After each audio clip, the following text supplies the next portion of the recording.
जय माताजी friends, welcome back to वाघीलास खाना खजाना। आज આપણે માત્ર 5 મિનિટની અંદર જ કુકરમાં શાક બનાવીને રેડી કરીશું।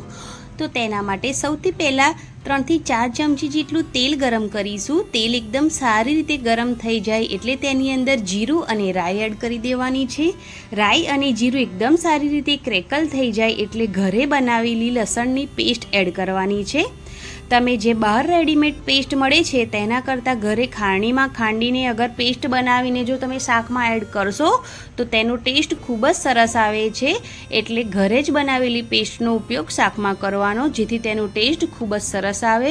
હવે તેલ સાથે પેસ્ટને એકદમ સારી રીતે શેકી લેવાની છે। પહેલાં એકદમ સારી રીતે તેલમાં પેસ્ટ શેકાઈ જાય એટલે તેની અંદર હવે આપણે એડ કરીશું 500 ગ્રામ દૂધીને એકદમ સારી રીતે ધોઈ સાફ કરી અને કટ કરી લીધી છે। તેની સાથે 1 નંગ બટેકાને પણ કટ કરી લીધું છે।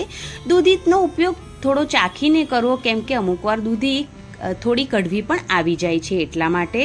હવે એકદમ સરસ પેસ્ટ છે તેમાંથી તેલ છૂટું પડી ગયું છે તો તેની અંદર આપણે દૂધી અને બટાકા એડ કરી દેવાના છે। તેની સાથે થોડા મસાલામાં હળદર પાવડર, સ્વાદ પ્રમાણે મીઠું એડ કર્યું છે અને તેની સાથે 1 ચમચી ધાણા જીરું પાવડર એડ કર્યો છે। બસ આટલા જ મસાલા આપણે એડ કરવાના છે।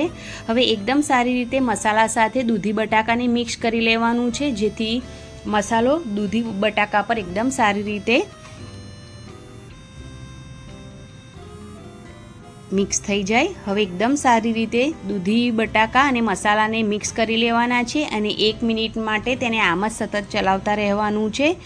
1 મિનિટ થઈ જાય એટલે તેની અંદર 1 વાટકી અહીં આપણે પાણી એડ કરીશું। પણ જો તમારે દૂધી બટાકાનું જે આ શાક છે થોડું રસાવાળું ના બનાવવું હોય તો તમે અડધી જ વાટકી પાણી એડ કરી શકો છો।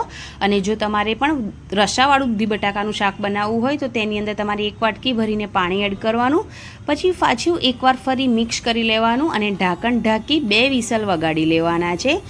2 વિસલ જ વગાડવાના છે અને 2 વિસલ વાગી જાય એટલે જે તેનું પ્રેશર છે તેની આપોઆપ ના નીકળી જાય ત્યાં સુધી તેને ખોલવાનું નથી। જ્યારે આપોઆપ જ પ્રેશર એનું નીકળી જાય પછી જ આપણે કુકરને ખોલવાનું છે, તે વાતનું ખાસ ધ્યાન રાખવું। અને 2 જ સીટી વગાડવાની છે, વધારે સીટી વગાડશો તો શાક છે એ વધારે બફાઈ જશે એટલા માટે।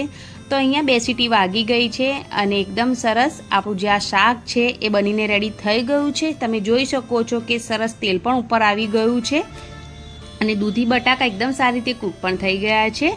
હવે લાસ્ટમાં થોડો ગરમ મસાલો અને ધાણા એડ કરી દેવાના। ગરમ મસાલો છે એ જરૂરથી એડ કરવાનો। આજે આ દૂધી બટાકાનું શાક રસાવાળું બનાવીને આપણે રેડી કર્યું છે ને, તેની અંદર જો તમે થોડો ગરમ મસાલો એડ કરશો ને તો તેનો ટેસ્ટ ખૂબ જ સરસ આવશે। તો તમને જો મારી આજની આ રેસીપી ગમી હોય ફ્રેન્ડ્સ તો પ્લીઝ ચેનલને જરૂરથી સબસ્ક્રાઈબ કરજો, લાઈક, કોમેન્ટ અને શેર જરૂરથી કરજો। Thanks for watching, bye bye, take care, જય માતાજી, જય શ્રી કૃષ્ણ।